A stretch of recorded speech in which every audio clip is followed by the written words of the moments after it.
Sarah Flournoy, and I'm here with Lauren Simpson. Lauren, can you tell us a little bit about how this beautiful Wildscape came to be? Well, I want to thank you so much, Sarah, for letting me talk today about wildscaping and about our gardens here at St. Julian's Crossing Wildlife Habitat. So, to answer your question, this process started probably in earnest about 3 years ago, a little bit before that, after we had the big drought in the region. So we were on a tough love policy, and if our plants lived, they lived, and if they died, they died. And then after most of our plants had died, because of course most did, we decided that we wanted to be a little more ecologically responsible in our choice of plants in future.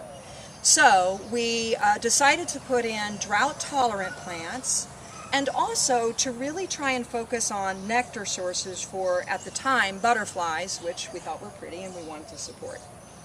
So we had a couple of friends who did a really nice job landscaping and putting in nectar sources, and indeed the nectar sources were drought tolerant, and they did give food to some butterflies and bees.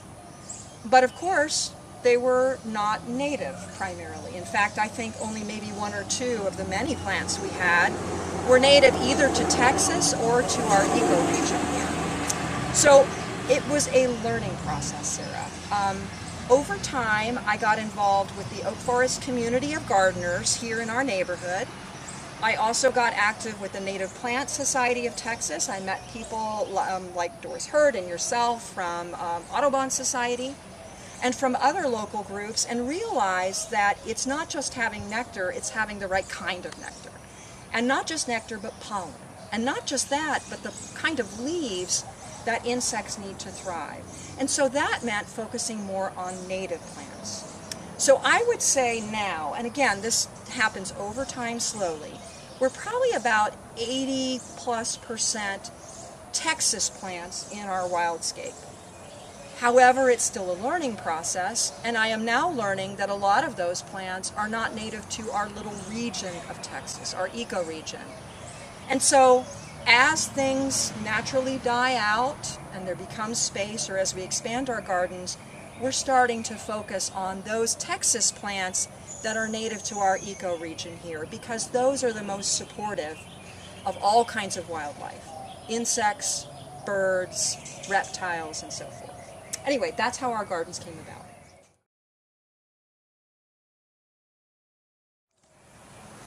We've often heard that in yard habitats it's important to look intended rather than untended. Can you give us a few tips on how you employ these principles? Sure, Sarah, I'd be happy to. So of all the tips that I give, I think there are 3 that I would really mention here just quickly. The first is I would intentionally border your garden beds. So I would have distinct beds, and I would border them in a couple of different ways. The first is you can use rocks to border them, or as we have done at St. Julian's Crossing here at home, use a sort of metal edging. You can also, as we've done here, you'll see photos later, I'm sure, put in pathways. And the reason that I say to have discrete beds that are bordered is that in an urban setting, especially in a suburban setting with homes, it just gives that crispness and neatness that people are used to. You know, a wildscape looks a little different from the traditional manicured lawn and garden. I think in beautiful ways, sort of like a cottage garden. But if this were to go all the way to the edge of the property with nothing to break it up visually, as an aesthetic matter, it probably wouldn't be as pleasing. And also, neighbors might be wondering if it was sort of unintentional and just filled with weeds. Does that make sense? So I would suggest making discrete beds with edges on it if you're in an urban setting.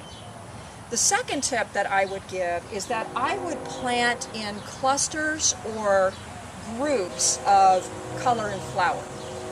So I'm not sure if this will show in this video, but behind us we have clusters of purple coneflower, clusters of a couple of different types of yellow coneflowers, Rudbeckia species, and Salvia coccinea, which is scarlet sage.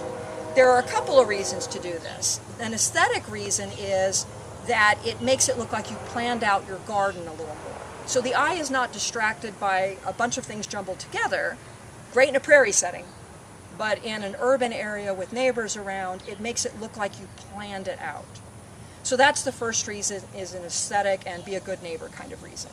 The second reason is that a lot of invertebrates, so insect species, practice what we call flower constancy. And when I say a lot, it's primarily bees and it's certain species. I don't even know which, but I plant for it just to capture them. So what that means is they want to visit more than just one flower at a time of the same species, of the same variety. So if I have a clump of scarlet sage, Salvia coccinea, then they can visit a bunch of flowers in sort of a one-stop shopping. It's like going to a mall instead of driving all across town to get to specialty stores. So it's easier for them. And then some insects like butterflies, certain butterflies can see better when you have a cluster of the same color. So that's why my second recommendation, to make it look intentional and also to support the critters, is to have mounds of color and species.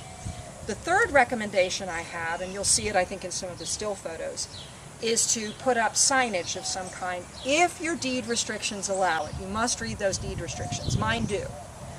This was a tip I got from Jaime Gonzalez from the Katy Prairie Conservancy.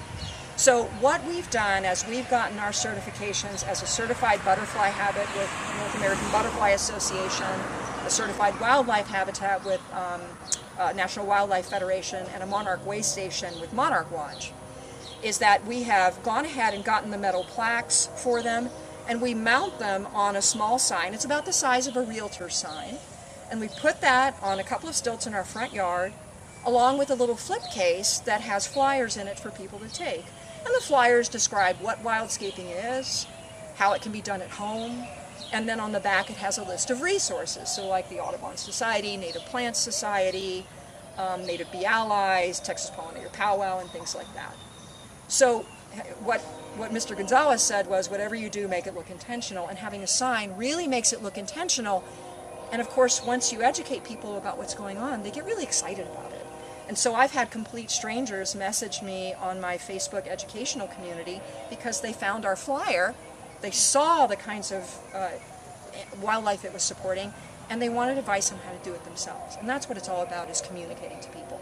So those are my three primary tips, I would say, if you want to make your gardens look intentional. And I would say we're all ambassadors, right? People who wildscape. So we want to make our areas look intentional, because then people won't associate wildscaping with junky or messy. They'll associate it with beauty.